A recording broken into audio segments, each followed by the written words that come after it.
Here's what we know about the assassination of Charlie Kirk. Law enforcement has tracked the movements of the shooter and said the suspect arrived at Utah Valley University at 11:52 a.m. Mountain Time on September 10th. Kirk, a conservative activist who co-founded Turning Point USA, was speaking on campus to about 3,000 attendees. He was in the middle of a Prove Me Wrong debate where he invites students up to challenge his views when a single shot rang out around 12:10 p.m. A witness said Kirk was answering a question about gun violence when he was shot.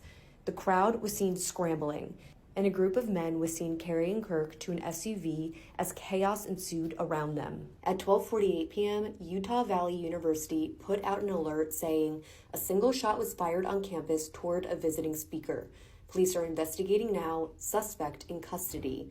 Although we quickly learned the suspect was in fact not in custody. President Trump confirmed that the person shot was Kirk, posting that we must pray for him. FBI Director Kash Patel said agents would be on the scene quickly, and reactions from high-profile politicians on both sides of the aisle began pouring in. According to the university, Kirk's security team took him to the hospital, and the chief marketing officer for Turning Point USA told CBS News he was shot in the neck. The university shut down the campus as law enforcement looked for the suspect, and sources shared with CBS News that the suspect was still at large, even though the university had earlier said a suspect was in custody.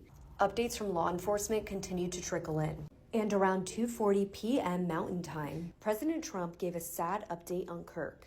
He had died. During a news conference at around 4:30 p.m., Utah Department of Public Safety Commissioner Bo Mason said a suspect is still at large. One suspect was taken into custody earlier in the day and was released. At 8 p.m., investigators announced another person had been taken into custody and also released. However, that person was later booked into the county jail for obstruction of justice, Mason said. Late Wednesday night, police were still carrying out the manhunt for the suspect. Also that night, the FBI set up an online tip line to collect information on the shooting, and by Thursday morning, they had received around 130 tips. And around 7:30 a.m. Thursday morning, Mason said they had good security footage of the suspect that they were not going to release at the time. Shortly after, photos of a person of interest were released. Mason said the suspect was a college-age student, and they recovered a weapon in a wooded area, a high-powered bolt-action rifle. They said this is the weapon used in the assassination. Stick with CBS News for updates on the manhunt.